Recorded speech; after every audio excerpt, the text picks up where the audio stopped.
As we wake to the first day of autumn, it doesn't just feel like fall. With everything going on in the world right now, it kind of feels like the fall of mankind. So is there hope for homemakers in a dark world?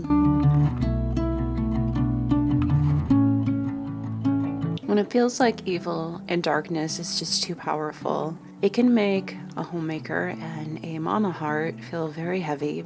It can feel like the little things that we're doing in our home don't matter against the heaviness of what's happening outside our doors. When evil seems so loud that it encroaches into our homes and causes our hearts to break and our souls to grieve, and creating a peaceful home in such a dark world seems almost pointless, what then becomes our mission?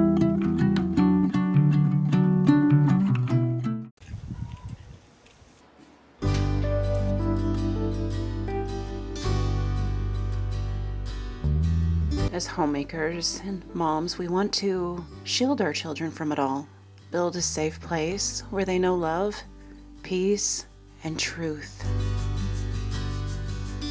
When the darkness of the world presses in, though, it's tempting to feel small, like nothing that we're doing really matters, because the evil's just too loud, it's too powerful. But mama or grandma, the opposite is true. Your homemaking, what you're creating for your family, matters now more than ever. John 1:5. The light shines in darkness, and the darkness has not overcome it.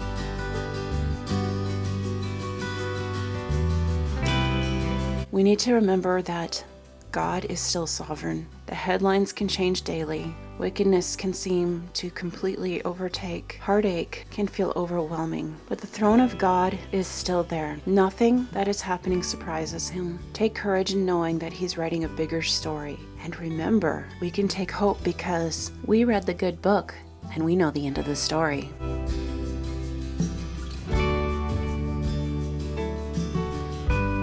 Times like this, it's helpful to remember our homes are not only to be a refuge, but a place of industry and training. We do not have to fix the world. We can only do what we can do. But what we can do is powerful.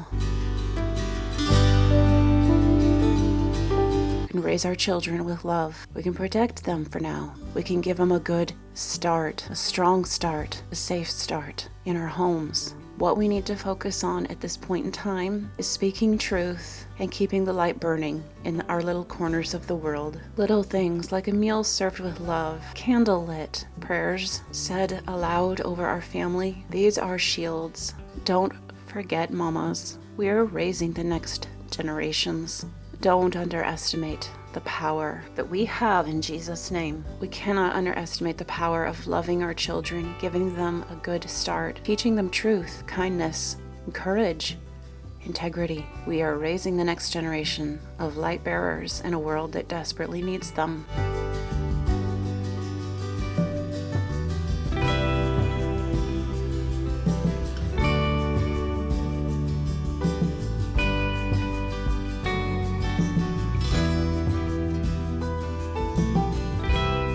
Mamas, we are in soft war.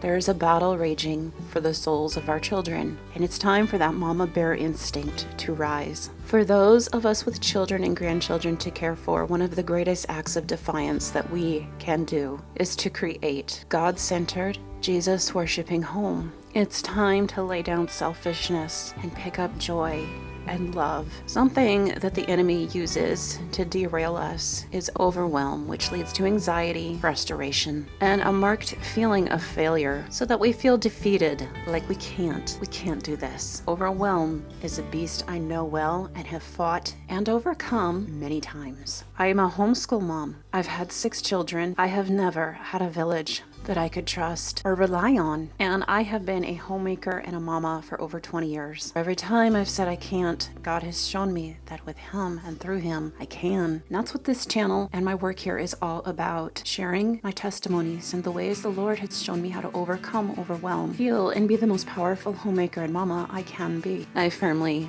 believe that in this day and age, a mama choosing to keep her children home and educate them herself is one of the most powerful things that she can do, because it's our children that are the foundations of the future. If they don't have a good start, the future will be lost.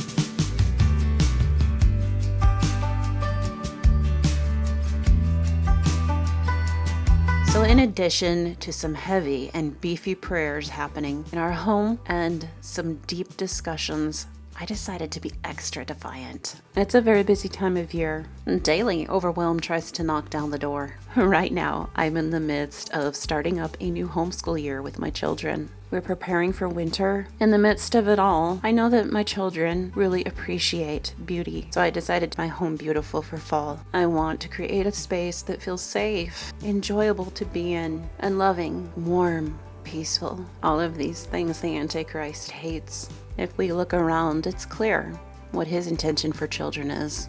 It's clear what his intention for families is. Through the seemingly simple task of keeping my home, making a place of beauty in a world of so much hate. It loudly reminds me of the deeper calling in Titus 2. As keepers of the home, a command outlined in Titus 2. We aren't just housekeepers. We are to be guards. In fact, in that old Bible verse, if you look up the word keeper in the Greek, it does include guard. So the verse I'm speaking of is Titus 2:4. It is admonishing young women to love their husbands, love their children, to be discreet, chaste, keepers of the home, obedient to their husbands, that the word of God may not be blasphemed.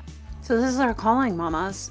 Our calling is to be Titus 2 women, to guard our homes against the devil and his schemes, to create places of peace, to teach our children, to love our families. But alas, these things are not always easy, especially in this day and time and age and economy. As I said, we are at soft war. Too many of us either did not have role models, we didn't have those older Titus 2 women to teach us how to do these things, or else we had wounded ones who were wounded from the previous generation before them.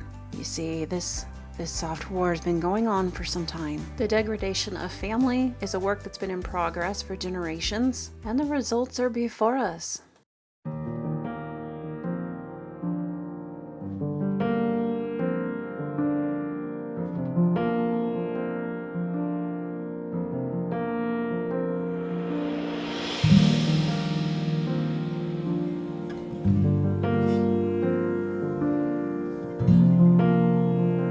Something interesting I also want to point out is something else I believe that we not only can do, but are commanded to do. In Deuteronomy 6:7, we're commanded to teach our children. Deuteronomy 6, verse 5. Love the Lord your God with all your heart and all your soul and with all your strength. These commandments that I give to you today are to be on your hearts. Impress them on your children. Talk about them when you sit at home, when you walk along the road, when you lie down, and when you get up. I believe this right here. This is where the key lies. Here's the thing, mamas. If we don't teach our children to follow the Lord, then the world is going to teach them not to. If we're not assertively teaching our children the Word of God, the world will teach them the absolute opposite. And God knows we can do it. He wouldn't have given us the children He's given us if He didn't trust us and know we can do it.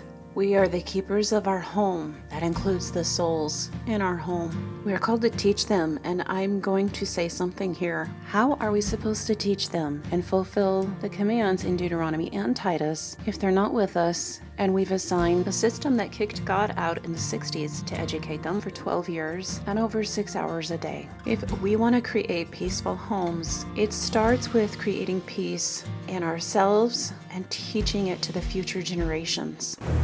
I like how orderly you're keeping your space here. This is nice.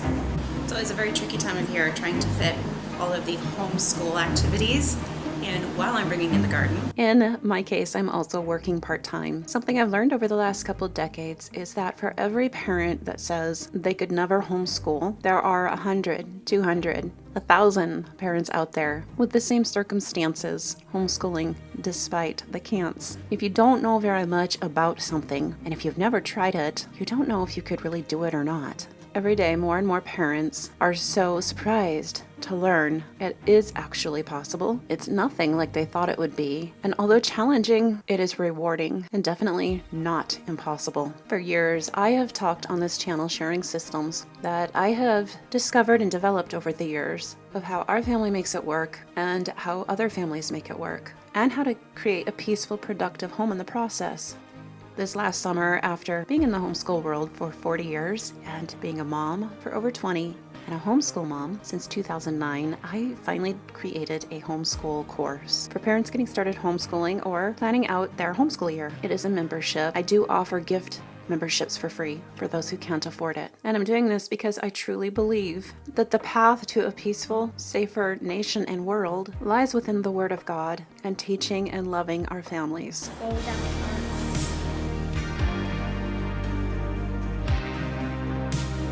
One of my missions has always been to share the raw, the real, the honest, the messy, the solutions, as well as the beauty in this journey so other moms know they're not alone. I will link to where you can find that course below. I also wanted to let you know that if you want to know what is happening in all of the different clips and scenes in this video, you can find out. I have found a new and better place than YouTube to help homemakers and home educating mamas and teach skills like homesteading skills that cross over as homemaking skills that can help save low-income families money. Speaking of which, I do like to give recipes in my videos, and I wanted to share this recipe with you that I learned from my sister.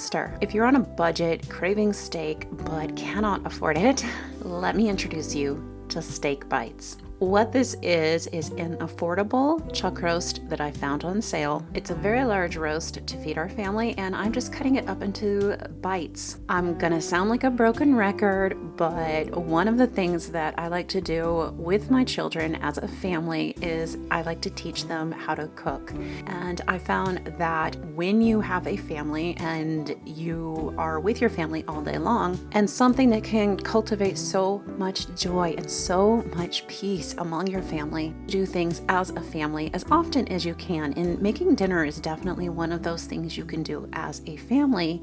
Teach your children how to cook, spend quality time together, and share some laughs along the way. So in this scene, my son is peeling garlic. We found a great way to peel garlic, and this is my kid's favorite way to peel it. You just put it in a container and shake it up. Okay, so for this recipe, you need a lot of garlic. You want to douse all your meat in garlic. You're going to want cream cheese and milk and pasta.